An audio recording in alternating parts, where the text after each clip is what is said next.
Hello everyone, শিক্ষিত ভাইয়ের অশিক্ষিত ভিডিওতে সবাইকে স্বাগত। বেসিক্যালি একটা দোকানে গেছিলাম চা খেতে, তো দেখলাম দোকানে কোনো লোক নেই। তা আমি কি করলাম, পাশে একটা লোককে বললাম, কাকা এ দোকান ফাঁকা, দোকানের লোক কোথায়? তো কাকা বললো যে দোকানের লোক পাশের গলিতে। তাই আমি বললাম পাশের গলিতে একটু উকি মেরে দেখি। তো উকি মেরে দেখি Wow!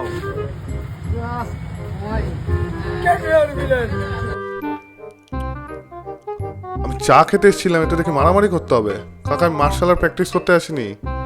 তোমার কাছে শুনেছি নাকি স্পেশাল দুধের চা পাওয়া যায়, মানে সাপের দুধের। আমার চা সাপের দুধের নয়, আমার চা হাতির দুধের। হ্যাঁ চলো চলো, হাতের দুধেরও চলবে। এখন এইসব নর্মাল এই আমুল টিপি বা এইসব নর্মাল দুধের, গরুর দুধের এইসব চা কেউ খায় না। এখন সবার ইউনিক, আমিও এখন ইউনিক হয়ে গেছি। সমস্ত প্রাণীর দুধের চা খাবো এখন আমি। তো কাকা তোমার নাম কি, পরিচয় দাও। কাছড়া পাড়া নাচের দিন শেষ, এখন মার্কেট কাপাতে আসছে কেকেআর ভিলেন। তো কাকা কিন্তু ফেমাস হওয়ার ব্যাপারটা একদম বুঝে নিয়েছে। কাকা যেমন ভিলেনের রোলে অভিনয় করেছে, তেমন সোশ্যাল মিডিয়ার ব্যাপারটাও বুঝে গেছে যে সোশ্যাল মিডিয়াতে এখন হয় ইউনিক কিছু একটা করতে হবে, কিছু উল্টোপাল্টা বকতে হবে, আর কন্ট্রোভার্সি তো মাস্ট। না করলে কিন্তু ভাই সোশ্যাল মিডিয়াতে তোমার হবে না কিছু। আমাদের ভিলেন কাকা চ্যালেঞ্জ ছুড়ে দিল কোথায়, আমাদের শিক্ষিত চালাকে কাস্তাপাড়ার। কিন্তু অলরেডি কিন্তু আমাদের শিক্ষিত চালা দাদার সাথে কিন্তু অলরেডি কিন্তু বিশ্ববিখ্যাত পাওয়াটার লড়াই চলছে। তো চলুন ক্যাচালটা কি হয়েছে সেটা নিয়ে স্টাডি করি। নাচাবে আমাকে মুচি বলে সম্বোধন করেছে, ঠিক আছে? ততক্ষণই সংগ্রাম। কোনো কাজ ছোট না বলা লোকরাও কিন্তু একজন আরেকজনকে অপমান করার সময় মুচি বলেছে, এবং আরেকজনেরও সেটা গায়ে লেগেছে। কিন্তু কোনো কাজ ছোট না, সোশ্যাল মিডিয়াতে এটা না বললে তো হবে না। প্রথমে আসি চালার সঙ্গে পরোটাওয়ালার ঝামেলা নিয়ে। তো কোনো একটা ভিডিওতে আমাদের পরোটা কাকু আমাদের চাঁদারাকে যাচ্ছেতে অপমান করেছে। হালকা পাতলা কিছু ক্লিপ তো আমি নিজেও দেখেছি, সেটা তোমাদের দেখায়।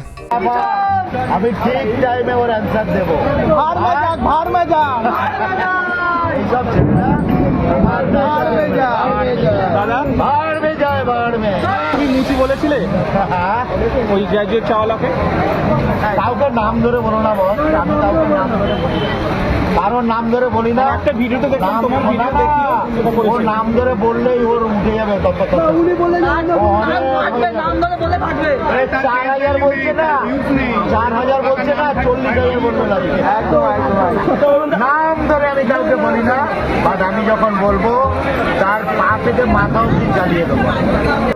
কাকার কথা হচ্ছে, কাকা হচ্ছে কি ফেমাস। কাকা একদম মানে সিএম পর্যন্ত কানেকশন আমাদের একদম যে সিএম তার সঙ্গে কাকার কানেকশন। তো অতদূর পর্যন্ত কাকার চ্যানেল আছে। এটা সিএম কে বলতে বলেছিল, আমি সিএম কে বলিনি। আমি তোমার চাটবো না বস, তোমাকে ফেলে দেবো। আর এই পরোটা কাকু রিকোয়েস্টে কিন্তু আমাদের এই চা দাদার দোকান পেয়েছে স্টেশনে। কাকা হাত জোর করে বলেছে আর দোকান চলে এসছে। কি কাকা তাই তো? এটা লোকের এ দিয়ে একটা প্ল্যাটফর্মে একটা দোকান পেয়েছে, তাও আবার আমার বলাতে।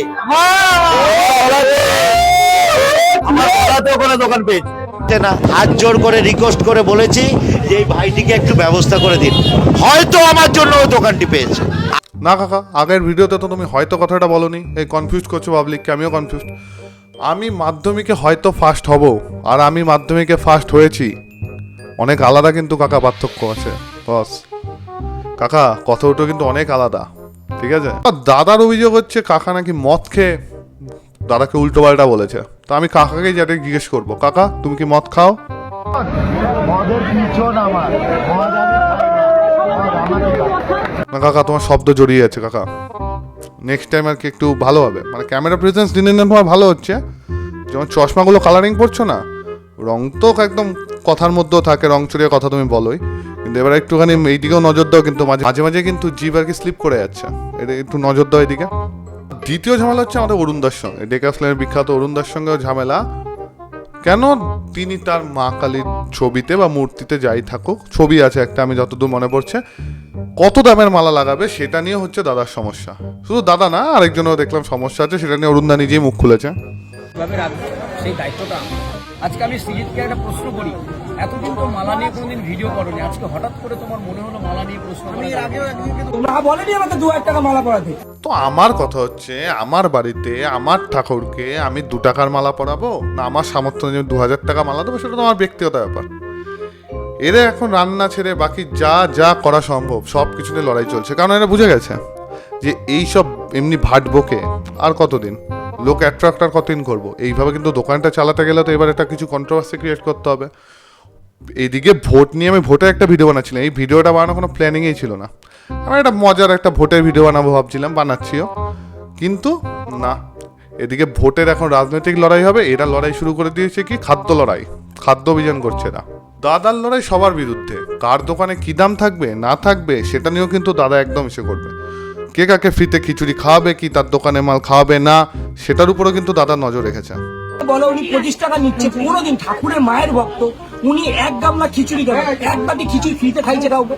তোমাদের কোনো ভিডিও দেখছে আজকে মায়ের পুজো হচ্ছে এই অমাবস্যার দিন, আজকে আমি এক দেশকে খিচুড়ি তৈরি করলাম, এটা আমি মায়ের কাছ থেকে খাইয়ে দিলাম।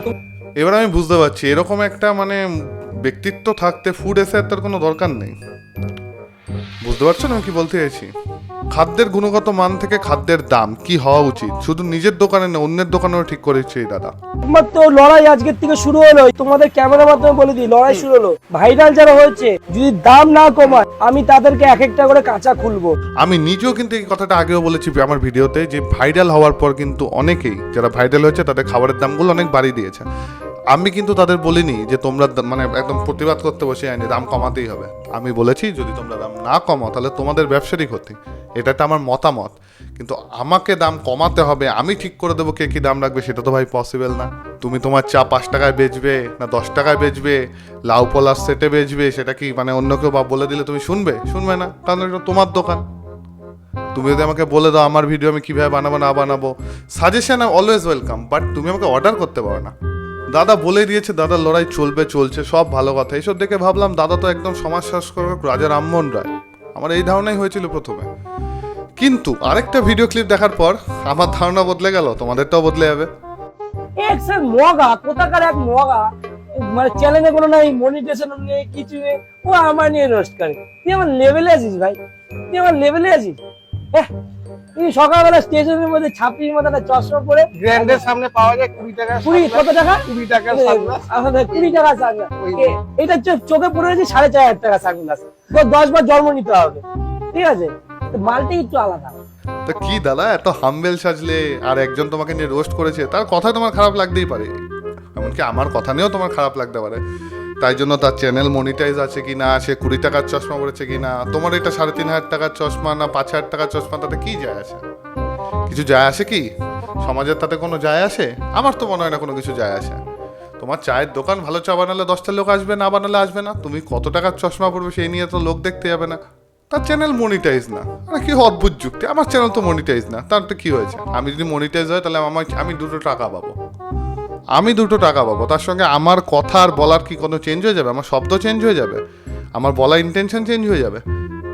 নাকি আমাকে এখন যা মানুষ দেখছে তার থেকে বেশি লোক দেখবে? আমার যদি 10,000 মানুষ আগে দেখতো, মনিটাইজ হয়েছে মানে কি আমার একটা অডিয়েন্স বেশি হয়েছে, আমাকে যদি ভালো ভিডিও বানাই তখন বেশি লোক দেখবে না? দেখবে না লোকে।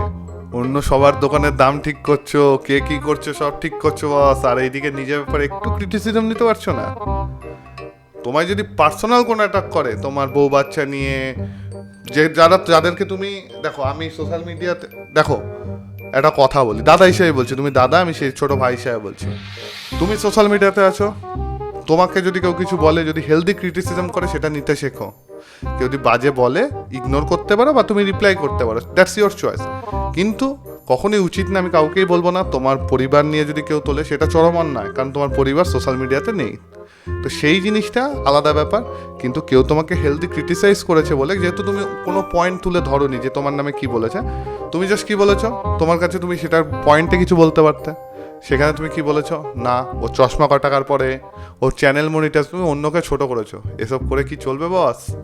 আর লোকের মনে হতে পারে যে আমি যে ভিডিও বানাচ্ছি আমার নিজেও তো মনিটাইজ নেই, আর আমাকে নিয়েও তো বলতে পারে। আমার কিছু যায় আসে না, এক কথা। দ্বিতীয় কথা, আমি তোকে পার্সোনালি শর্ট নিচ্ছি না, মানে অ্যাটাক করছি না, কাছে দাঁড়িয়েই বাড়ি আমাদের।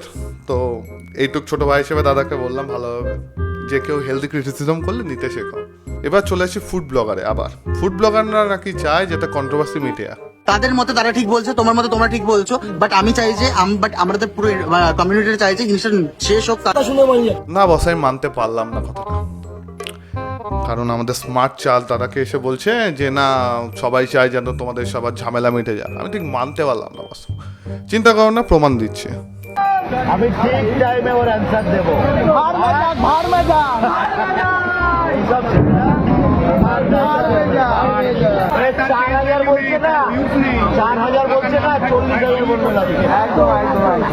নাম ধরে আমি কাউকে বলি না, বাট আমি যখন বলবো তার পা থেকে মাথা অব্দি চালিয়ে দেবো। আমি কাউকে ভয় পাই না, কথা বলবো, বলবো পা থেকে মাথা অব্দি চুল খাড়া হয়ে যাবে। 4,000 কোটি যে অশিক্ষিত বলছে যে আমার অন ক্যামেরা এসে দাদা মানে কাকু যাই বলুক আমার নাম ধরে বললে তো ঢুকিয়ে দেবো, আমার নাম ধরে। যখন কোনো ক্যাচাল হয় না হচ্ছে ট্রেনের কামড়ার মতো, সবাই মজা নেয়, ফুড ব্লগাররাও তাই। যখন যখন আমাদের পরোটা কাকু যখন বলছিল ওর নামে, তখন কিন্তু কেউ বার্ন করেনি, উল্টো তাল দিচ্ছে, ওয়ান্স মোর, সবাই একদম ফুল হাইপে তুলে দিচ্ছে। কারণ জানে যে যত উনি উল্টো পাল্টা বলবে তত ভালো কন্ট্রোভার্সি হবে, তত বেশি কন্ট্রোভার্সি মানে তত বেশি ভিউজ। তো ভাই কোনো ইন্ডিভিজুয়াল পার্সন বলো যে আমি চাই ঝামেলাটা মিটে যাক, আলাদা জিনিস। কিন্তু যদি তোমরা কেউ বলো যে কমিউনিটি চাই ঝামেলাটা মিটে যাক, তাহলে তোমার একটু ভুল হচ্ছে বাস। আর আমি আগেও বলেছি, এখনও বলছি, শেষবারের মতো বলছি, আশা করছি, আমি জানি না আগামী দিনে হয়তো আমি ভিডিও বানাবো কিনা এই রিলেটেড টপিকে, কিন্তু আমি একটা জিনিস বলছি যে যখন কোনো ঝামেলা হয় না, কন্ট্রোভার্সি ক্রিয়েট হয় না, কি বেশ 99% ক্ষেত্রে কিন্তু কন্ট্রোভার্সি ক্রিয়েট করানো হয়। তার একটা ছোট্ট উদাহরণ দিয়ে রাখি। কোনো দোকানে গিয়ে আমি ধরো আমার দোকানে এসে বলবে ওই দাদা সম্পর্কে আমি কি বলতে চাই, ওই দাদা তোমার নামে এই বলেছে, এই দাদা তোমার নামে এই বলেছে। এই কাজগুলো যারা করছে না তারাই হচ্ছে ফুড ব্লগার। হ্যাঁ, ফুড ব্লগাররাই করছে এই জিনিসটা সৃষ্টি। তোমরা একটু নজর রাখলে বুঝতে পারবে। কারোর যদি আমার কথা খারাপ মনে হয়, হাজারো এরকম ভিডিও আছে।